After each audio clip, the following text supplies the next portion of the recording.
फरवरी 2024 के आखिर में रूसी सेना ने यूक्रेन का अभेद्य किला माने जाने वाले अवदीवका को लंबी लड़ाई के बाद जीत लिया था और यूक्रेनी फौज यहां से उल्टे पैर भागने को मजबूर हुई थी।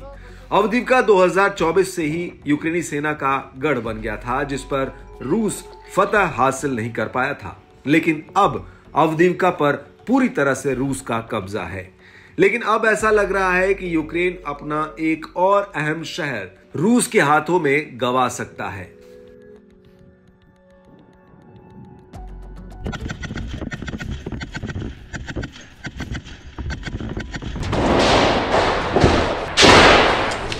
दरअसल टेस्ला कार और स्पेस एक्स के सीईओ एलन मस्क ने यूक्रेन के ओडेशा शहर को लेकर एक बहुत बड़ा बयान दिया है।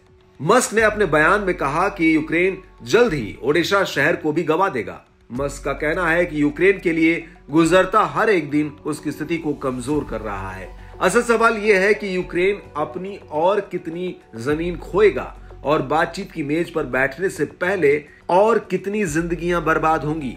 युद्ध जितना लंबा चलेगा, रूस उतनी ही जमीन पर कब्जा करता जाएगा जब तक कि वो नीपर नदी तक नहीं आ जाए, जिसे जीतना मुश्किल होगा।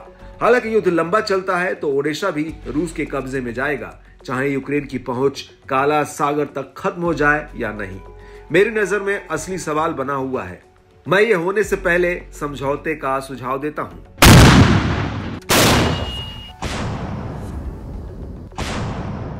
मस्क ने अपनी एक सोशल मीडिया पोस्ट पर आगे लिखा कि कोई भी मूर्ख भविष्यवाणी कर सकता था कि पिछले साल यूक्रेन की जवाबी कार्रवाई विफल हो जाएगी, और अगर कीव ने रक्षा के लिए सभी संसाधनों को तैनात करने और लागू करने की उनकी सिफारिश का पालन होता तो उस भूमि पर कब्जा बनाए रखना मुश्किल होगा, जिसमें प्राकृतिक बाधाएं नहीं है।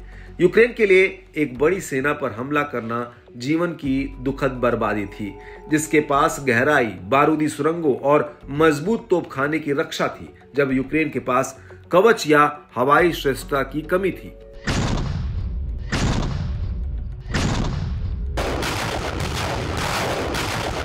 आपको बता दें कि रूस यूक्रेन युद्ध में एलन मस्क कई बार अपना पाला बदल चुके हैं। फरवरी 2022 में युद्ध की शुरुआत में मस्क ने यूक्रेनियों को अपनी स्टारलिंक सैटेलाइट से मुफ्त इंटरनेट मुहैया कराया था, लेकिन क्रीमिया के करीब मस्क ने यूक्रेन को फ्री इंटरनेट देने से मना कर दिया था। इसके अलावा पिछले साल मस्क ने यूक्रेन के राष्ट्रपति वोलोदिमीर जेलेंस्की को सुझाव दिया था कि वो क्रीमिया पर अपना दावा छोड़ दे और डोनेट्स्क, लुहांस्क, खैरसोन और ज़पोरोजिया को रूस में शामिल होने के लिए जनमत संग्रह कराने की छूट दे दे। हालांकि रूस ने भी यूक्रेन को यही सुझाव दिया था, लेकिन जेलेंस्की ने रूस के राष्ट्रपति व्लादिमीर पुतिन के इस सुझाव को ठुकरा दिया था और पिछले साल रूस ने डोनेट्स्क और लुहांस्क में जबरन जनमत संग्रह करा लिया था, जिसके बाद इन दोनों ही राज्यों के रूस में विलय की घोषणा की गई थी।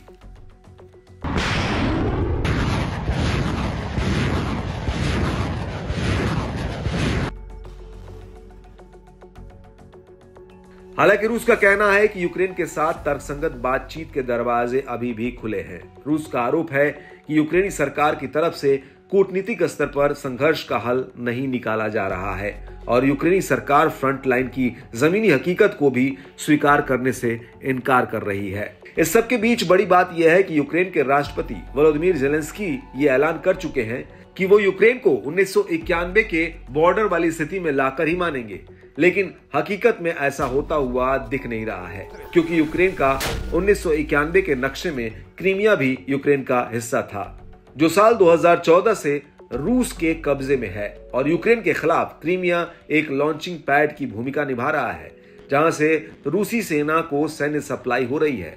और ऐसे में यूक्रेन के लिए 1991 के नक्शे को बहाल करना कितना आसान होगा, ये तो वक्त ही बताएगा।